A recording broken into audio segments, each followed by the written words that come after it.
Baik, kita mulai ya. Bismillahirrahmanirrahim. Assalamualaikum warahmatullahi wabarakatuh. Alhamdulillah.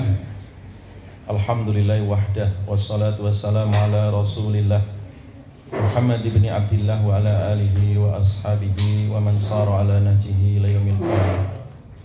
Wala hawla wala quwwata illa billah. Allahumma anfa'na bima 'allamtana wa 'allimna ma yanfa'una wa zidna ilma. Amma ba'd. Baik, ahibatillah, kita lanjutkan kajian mata kuliah baru, yaitu Ad-Dakhil fit Tafsir ya. Ad-Dakhil fit Tafsir ya. Ini salah satu mata kuliah wajib di prodi Ilmu Al-Quran dan Tafsir ya. Dalam rangka untuk mendeteksi infiltrasi ya, atau kontaminasi ya, di dalam tafsir Al-Quran. Jadi banyaknya fikrah ya, ghazwul fikri ya, pemikiran-pemikiran yang datang dari luar yang kemudian disusupkan atau diselipkan dalam tafsir Al-Quran, yang sebenarnya itu bukan dari ajaran Islam ya, atau ijtihad ulama, bukan, tapi memang pemahaman yang terkontaminasi dari luar kemudian dimasukkan ke dalam tubuh tafsir umat Islam. Itu yang disebut dengan ad-dakhil. Disebut apa? Ad-dakhil fit tafsir ya. Jadi syubhat-syubhat pemikiran tentang tafsir Al-Quran yang datang dari luar, yang sebenarnya bukan tafsir sih, sebenarnya lebih kepada racun pemikiran gitu ya, yang disuntikkan ke dalam tubuh umat Islam ya. Jadi tokoh-tokoh klasik maupun tokoh-tokoh modern saat ini itu banyak bermunculan ya di kalangan dunia akademisi yang membawa seakan-akan mujaddid itu ya, pesan baru, pembaharu ya, seakan-akan lebih maju gitu, atau menawarkan satu konsep yang aktual, padahal itu sebenarnya racun gitu yang diselipkan, disusupkan ke dalam pemikiran umat Islam ya.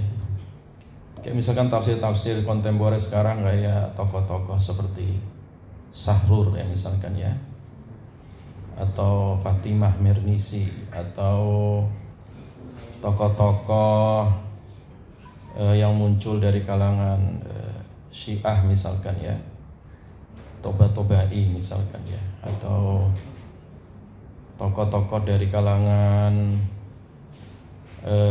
Timur Tengah liberal ya, Arkaun misalkan ya, Hamid Nasr Abu Zaid, itu tafsirnya banyak digandrungi oleh mahasiswa Indonesia atau kalangan akademisi yang kelihatannya moderat gitu ya.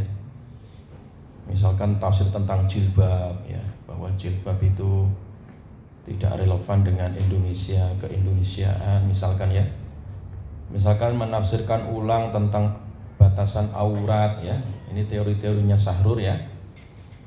Yang kemudian muncullah sebuah disertasi di Jogja itu ya, di UIN. Ada seorang doktor yang menerbitkan disertasinya tentang hubungan seks di luar nikah ya. Itu bisa halal kalau suka sama suka, nggak ada paksaan. Nah ini kan bahaya ketika menafsirkan auma malakat aimanukum. Nah ini tafsir-tafsir seperti ini membahayakan siapa? Umat Islam ya. Ya. Atau makanya jangan heran kalau sekarang muncul apa namanya, istilah-istilah baru, pacaran syar'i, yang penting nggak bersentuhan, jarak jauh, melalui video call, kan nggak bersentuhan, ya nggak bersentuhan apanya, hatimu yang tersentuh gitu kan. Itu yang sekarang muncul itu, ya karena itu penyakit sebenarnya, yang penyakit syahwat. Atau di Bogor ini muncul dugem syar'i. Tapi nggak usah hadir kalian ya. Ada satu tempat ya, tempat dugem anak-anak muda joget-joget ya, musik-musik apa namanya itu ya, musik apa namanya itu kalau orang dugem itu ya. Nah, yang penting dia nggak pakai alkohol katanya. Yang datang itu pakai jilbab semua masalahnya. Repot, jangan-jangan santri semua itu. Nah, gara-gara kemudian apa? Dimunculkan istilah-istilah baru ya, dengan tafsiran-tafsiran baru. Nah, contoh lagi tokoh Indonesia itu Musdah Mulia. Nah, itu Musdah Mulia itu juga menafsirkan dengan tafsir baru yang menyesatkan ya. Dia muncul kan di podcast itu, kalian bisa lihat itu di podcastnya siapa? Musdah Mulia, Profesor Musdah Mulia yang liberal itu ya. Bahwa yang masuk surga enggak hanya umat Islam, semua agama masuk surga. Yang penting adalah pertama dia mengajarkan kebaikan. Oh, gitu. Yang penting dia punya Tuhan ya. Tuhannya beda enggak apa-apa, yang penting bertuhan. Ya. Jadi kemudian menyimpangkan makna kafir itu dari kata kafir artinya tutup katanya. Yang penting kafir itu bukan murtad dari Islam, bukan. Yang penting kafir itu tertutup jiwanya, tertutup hatinya, akhlaknya. Korupsi itu ya kafir katanya. Kan gitu. Nah, itu namanya infiltrasi liberal ya, yang masuk ke dalam apa tadi? Tafsir. Jadi kacau itu ya. Ketika juga mencari legalitas gerakan-gerakan LGBT ya, LGBT itu kemudian mereka pakai ayat juga, ya ayuhan nasu inna khalaqnakum min dzakari wa unsa wa ja'alnakum syu'uban wa qabaila lita'arafu. Nah, makna ta'aruf di situ apa? Yang penting kan saling kenal, entah kabilahnya, jenis kelaminnya nggak penting. Yang penting inna akramakum indallahi atqakum. Ya. Itu ditafsirkan secara LGBT oleh orang-orang liberal untuk legalitas supaya masyarakat menerima kehadiran siapa? LGBT. Ini tafsiran seperti ini disebut apa? Ad-dakhil. Disebut apa? Ad-dakhil. Ad-dakhil itu artinya infiltrasi ya, atau kontaminasi di dalam tafsir Al-Quran. Demikian juga muncul penafsiran tentang khomer, didefinisikan ulang apa itu khomer. Nah gitu ya. Ya. Kan jelas ayatnya kan, innamal khamru wal maisiru wal ansabu wal azlamu rijsun min amali syaitan. Jadi jelas kan? Khomer itu haram, jelas kan ya? Nah, kemudian mereka menafsirkan ulang.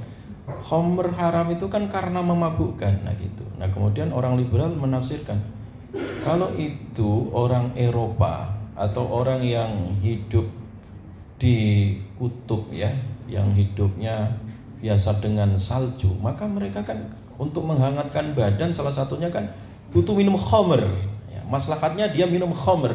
Jadi untuk orang-orang kutub atau orang-orang yang biasa hidup di area dingin salju gitu, nah, khamr halal bagi mereka. Wah kan repot kan, kacau kan.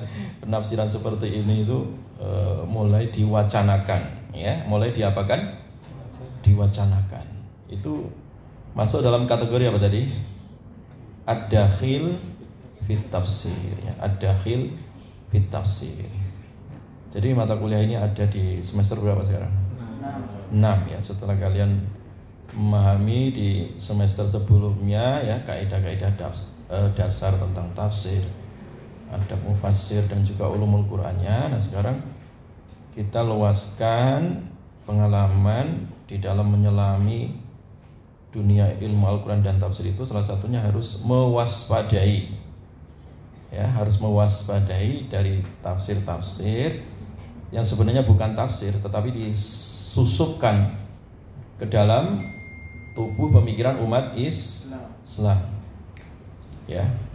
Makanya mata kuliah ini Ustadz juga ngajar di KIM ya, College Islam Muhammadiyah Singapura. Itu ada jurusan IAT juga ya.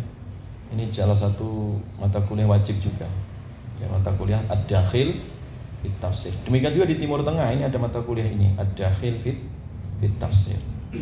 Walaupun di kampus lain belum mengambil mata kuliah ini, tapi di UIK Ustadz wajibkan di kurikulum IAT UIK ini untuk mengambil mata kuliah ad-dakhil fit tafsir supaya jadi mufassir yang lurus. Karena banyak juga orang tamatan IAT, bahkan dokter IAT lulus malah klenik jadi pemburu hantu. Ada itu dokter tafsir tapi pemburu hantu. Siapa itu? Cari sendiri di Google, itu ada itu. Dokter tafsir tapi pemburu hantu gitu. Klenik, rambutnya panjang, kumisnya tebal, pakai udeng-udengan kepalanya ya. Jadi nggak menampakkan aura mufassir gitu ya. Jadi nggak ada aura seorang ahli tafsir itu, malah auranya itu pemburu hantu gitu ya. Jangan sampai terjadi ya di alumni UIK seperti itu, bahaya nanti ya. Jadi tukang klenik jadi dukun malah ya. Nah, itu banyak ya orang belajar tafsir tapi dicekoi dengan pemikiran-pemikiran ya, disusupi dengan pemikiran-pemikiran yang itu sebenarnya tidak datang dari Islam. Dan dari dulu ya sampai sekarang dan sampai kiamat itu akan selalu ada orang-orang yang mencoba menyelipkan ya ajaran-ajaran atas nama pembaharuan atau tajdid ya, tujuannya untuk mengelabui umat Islam. Dulu ketika Belanda menjajah Indonesia, didatangkanlah seorang profesor studi Islam yang ahli tafsir tetapi dari kalangan orientalis, siapa? Senok Horgonye. Ketika Senok Horgonye melihat Indonesia itu udah Islam ya, Jawa itu dengan dakwah para wali songo, dakwah dengan para ulamanya, dengan dakwah-dakwah para penerus Islam itu sudah ada sejak zaman sahabat, itu sudah ada ya. Walaupun sejarah katanya masuk dari pedagang Gujarat, tetapi ada pendapat dari Naqib Al-Atas ya, seorang sejarawan. Beliau lebih berpendapat bahwa Islam itu sudah ada sejak zaman sahabat ya di Indonesia itu, walaupun belum banyak ya. Nah, bukti sejarahnya apa? Ya, nah itulah kemudian diungkapkan oleh Profesor Naqib Al-Atas yang beliau lebih setuju bahwa Islam itu sudah ada sejak zaman sahabat ya. Ketika sahabat itu melakukan dakwah keluar dari tanah haram itu, mereka ada yang ke Cina, ada yang ke sekarang itu daerahnya Putin tuh di mana itu? Rusia. Jadi dakwah di zaman sahabat itu udah hampir tembus ke seluruh penjuru dunia gitu, termasuk di Indonesia, walaupun tidak mayoritas seperti sekarang ini ya. Tapi jasa dakwah risalah itu sudah ada sejak dulu sampai hari ini. Nah, ketika Senok Horgonye melihat Indonesia ini kenapa susah sekali ditaklukkan ya, salah satunya adalah karena ajaran Islam gitu, ideologi Islamnya. Nah, Islam itu sumbernya apa? Al-Qur'annya itu sumber pokoknya. Maka oleh Senok Horgonye dirubah ya Quran itu supaya disusupi, diselipi dengan pemikiran yang datang dari luar Islam, terus dikasih label Islam. Makanya kalau untuk masyarakat Jawa ya, Senok Horgonye membuat tafsir Jawa. Satu kitab namanya Kitab Darmo Gandul atau Gadoloco, yang sekarang produknya jadi orang Kejawen. Orang Kejawen. Aqimis sholata li dzikri, tegakkan sholat untuk mengingatku. Sama Gadoloco dan Darmo Gandul itu dirubah. Yang penting itu orang sholat tidak harus rukuk sujud, yang penting eling. Kan pernah dengar tak? Yang penting eling, li dzikri, mengingatku. Nah, itu tafsir infiltrasi itu Senok Horgonye punya itu ya, ada kayak tafsir itu, sehingga orang-orang Kejawen itu ngakunya sih Islam tapi nggak mau sholat.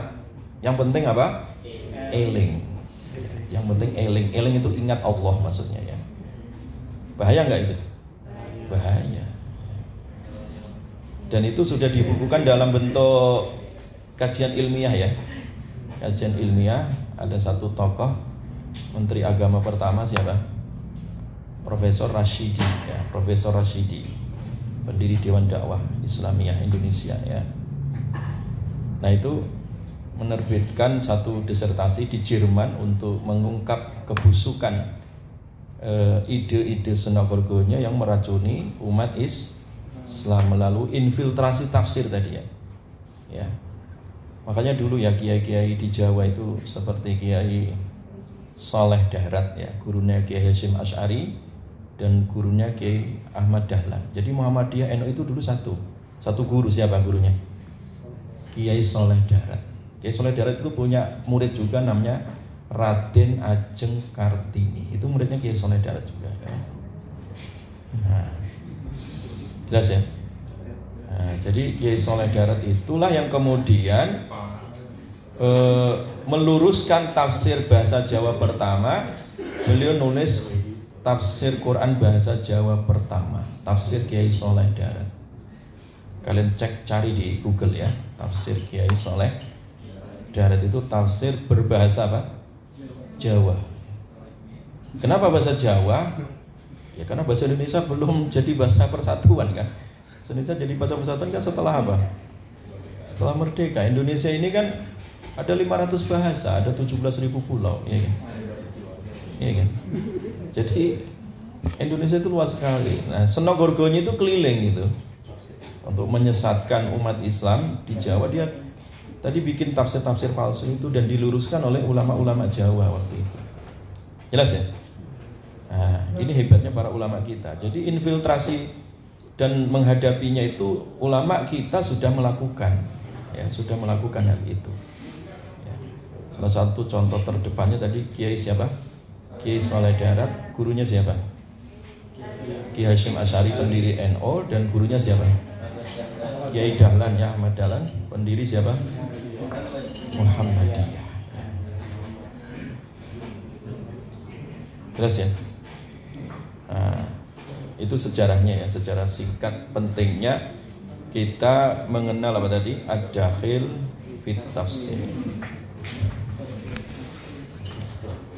Baik. Jadi ghazwul fikri ya, perang pemikiran ya, fikri ya, perang pemikiran ya.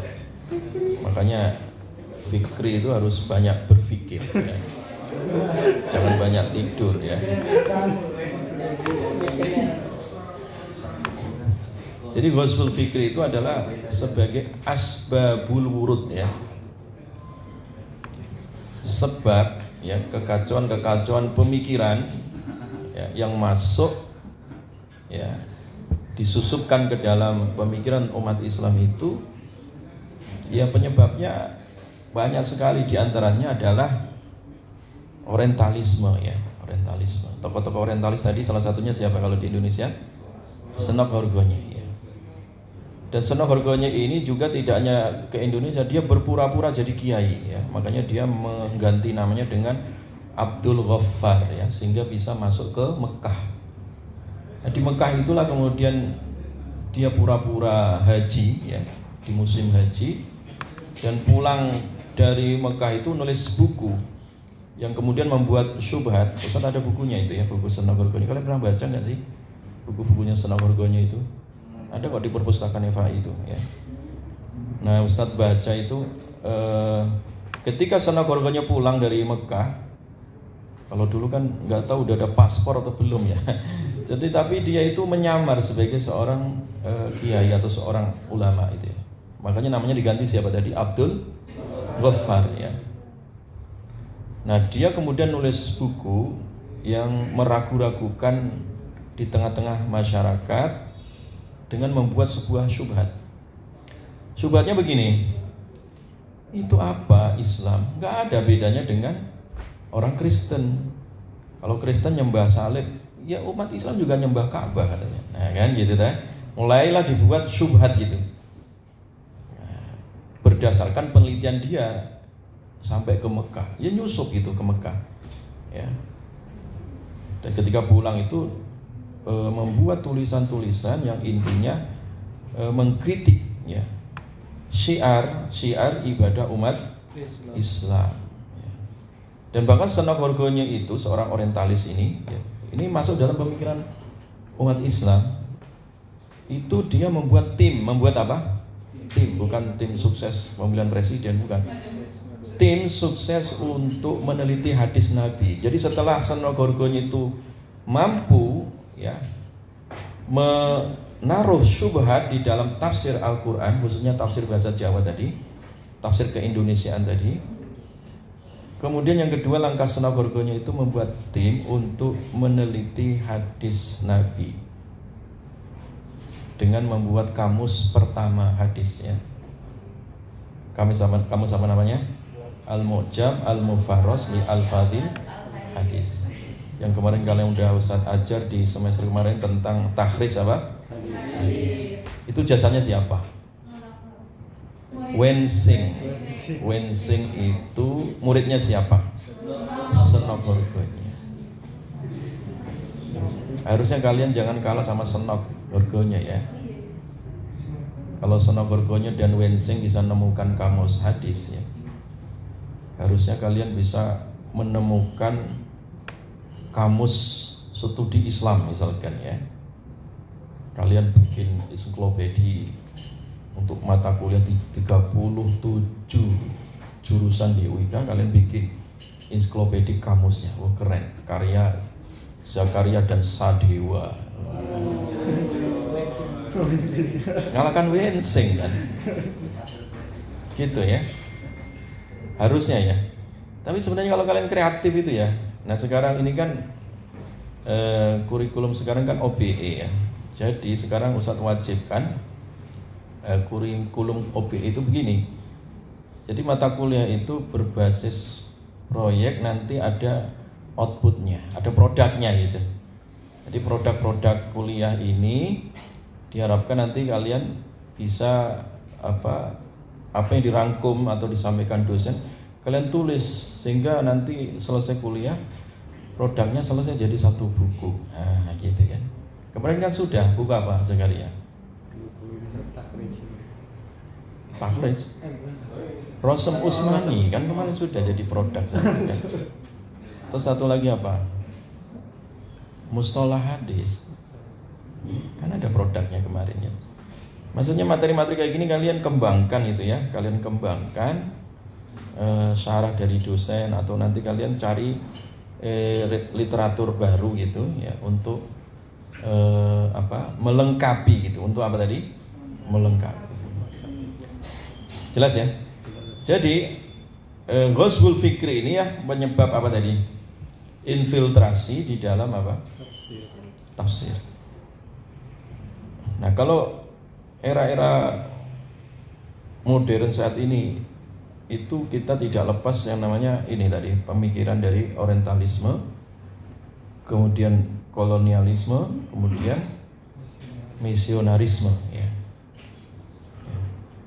Jadi makanya orang dulu jajah Indonesia itu tidak hanya dari sisi Ghazwul Fikri orientalisme, tapi mereka juga misionaris ya. Belanda itu salah satunya ya kepengen mengkristenkan Indonesia, salah satunya ya.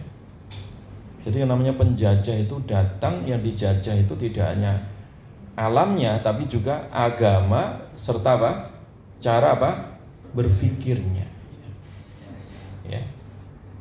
Alam dan juga cara berpikirnya. Sampai ada satu riset unik ini, sederhana tetapi unik. Kenapa orang Sunda itu kalau minum teh pahit, tapi kalau orang Jawa minum teh pasti manis?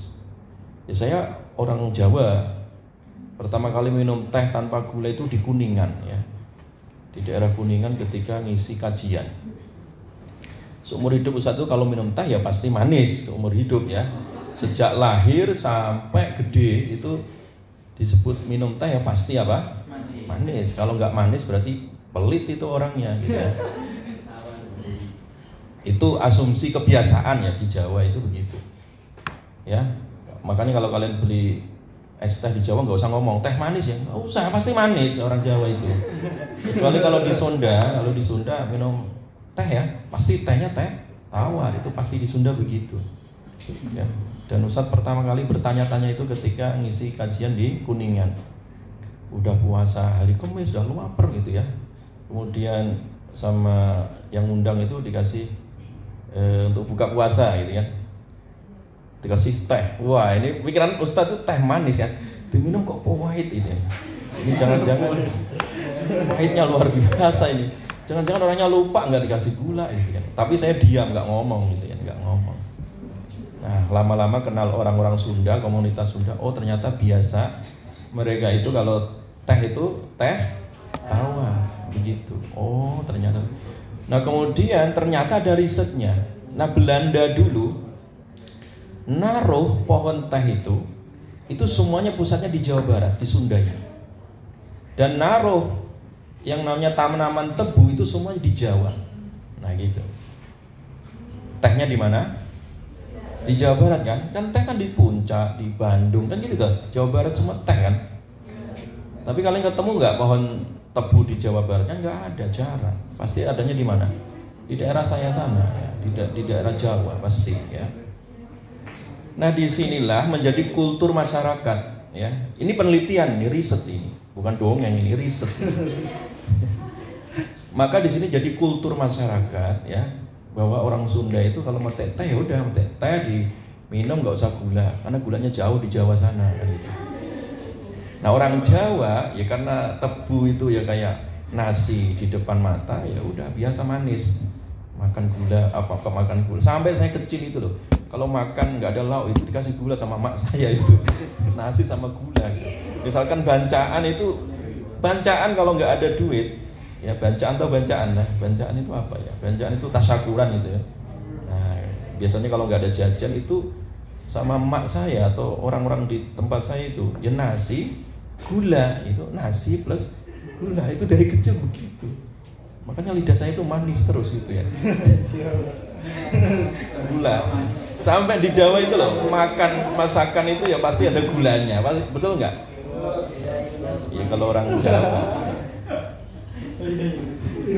Nah, itu intermezzo ya, dari sampai begitu ya Belanda ya. Jadi pengaruh pengaruh sampai hal-hal yang lingkungan ataupun kultur masyarakat itu terbentuk.